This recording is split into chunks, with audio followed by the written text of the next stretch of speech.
చాలా మంది ప్రమోషన్స్ ఇప్పుడు నా అన్వేషణ అని లేదంటే హర్ష సాయి ప్రమోషన్స్ చూస్తున్నారు కదా. యాజ్ యూట్యూబర్ గా మిమ్మల్ని కూడా చాలా మంది అప్రోచ్ అయ్యి ఉంటారు కదా, అది ప్రమోట్ చేయండి ఇది ప్రమోట్ చేయండి అని చెప్పేసి.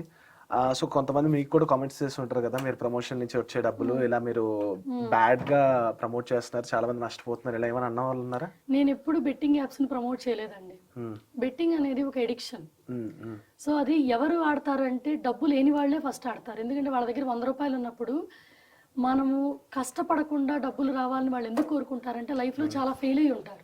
వాళ్ళు చాలా వీక్ పాయింట్ లో ఉన్నప్పుడు ఈ బెట్టింగ్ వాళ్ళు ఎంకరేజ్ చేస్తుంది. 100 పెడితే 1000 వస్తాయి, జీవితాలు మార్చేస్తుంది. నేను ఎప్పుడు దాన్ని ఎంకరేజ్ చేయాలి, ఎప్పుడు చేయలేదు.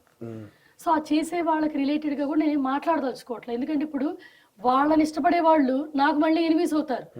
ఎనిమీస్ ని మేక్ చేయడం వెరీ ఈజీ అనిపించిందండి ఇప్పుడున్న సొసైటీలో, ఇష్టపడే వాళ్ళని మేక్ చేయడం కంటే. అందుకే నేను ఎవరిని నేమ్స్ వైజ్ నేను అంటల్లా.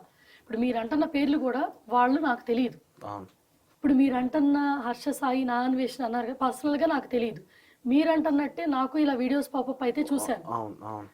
సో నేను ఎవరిని జడ్జ్ చేయలేను. ఒక పర్సన్ హెల్ప్ చేసే పర్సన్, ఒక పర్సన్ బెట్టింగ్స్ వద్దు అనే పర్సన్, ఎవరి ప్లేస్ లో వాడు రైటేనేమో. బట్ నా point of view so betting అనేది తప్పు అని నేను అంటాను. అది ఒక ఎడిక్షన్. బేసిక్ గా ఎంత మంచోడైనా తన మంచితనము తన స్ట్రెంగ్త్ అన్ని పోగొట్టుకుని వీక్ గా మారిపోతారు. తన ఫ్యామిలీని కూడా సేక్ పెడతారు. ఎందుకంటే మహాభారతం స్టార్ట్ అయిన దానికి కూడా బెట్టింగే అని అంటారు. అది జోదం. దీనికి దానికి తేడా లేదు. ఒక ఉమెన్ క్యారెక్టరే పోయింది, ఒక యుద్ధమే జరిగింది. అప్పటి నుంచి ఇప్పటికి మళ్ళీ మనం ఆ బెట్టింగ్ యాప్ని ప్రమోట్ చేసుకుంటున్నాం. అది నా దృష్టిలో అయితే పాపం కింద కన్సిడర్ చేస్తాను బెట్టింగ్ యాప్ని ప్రమోట్ చేయటం. ఇప్పుడు మీరు ప్రమోషన్ అన్నారు కదా, నాకు రోజుకు మోర్ దాన్ 30 ఈమెయిల్స్ వస్తాయి betting app related, beauty products related. Beauty products ఎందుకంటున్నానంటే ఉమెన్ కదా, పేరెంట్స్ ఇచ్చిన రంగు. ఇక్కడ ఏంటంటే కలర్ కి ఇచ్చే ప్రాధాన్యత ఎంత ఉందంటే అసలు అది మాటలతో చెప్పలేదు. ఫెయిర్ అబ్సెషన్ చాలా ఎక్కువ ఉంది ఇండియాలో. And you know what, 1 year నుంచి ఇన్స్టాగ్రామ్ రీల్స్ ద్వారా ఫెయిర్ అబ్సెషన్ అనేది చాలా ఎక్కువైపోయింది. ఇన్స్టాగ్రామ్ లో ఫిల్టర్స్ పెట్టుకోవటం, నేను తెల్లగున్నానని చూపించుకోవటం, అంతెందుకండి. ఇప్పుడు నేను కేజీ మేకప్ వేసుకొచ్చానని చెప్పి అంటారు. మేకప్ లేకుండా వీడియోస్ చేసినా కూడా స్టిల్ మేకప్ వేసుకుని అంటారు. అంటే తొక్క తీసి చూపించాలా, నేనేమన్నా కర్రున్నా స్కిన్ లేపి చూపించడానికి? It won't work out. మనం పీపుల్ ని నమ్మించడానికి ఎంత ట్రై చేసినా వాళ్ళ బ్రెయిన్ లో ఉండాలి which is good which is bad అనే మైండ్ సెట్. ఇప్పుడు నాకు బ్యూటీ ప్రొడక్ట్స్ వస్తున్నాయి, స్కిన్ వైటనింగ్ ట్రీట్మెంట్లు, స్కిన్ వైటనింగ్ ప్రొడక్ట్స్. వాళ్ళు ఏం మాట్లాడారో తెలుసా? 3 నిమిషాలు మాట్లాడితే 3 లక్షలు ఇస్తామన్నారు.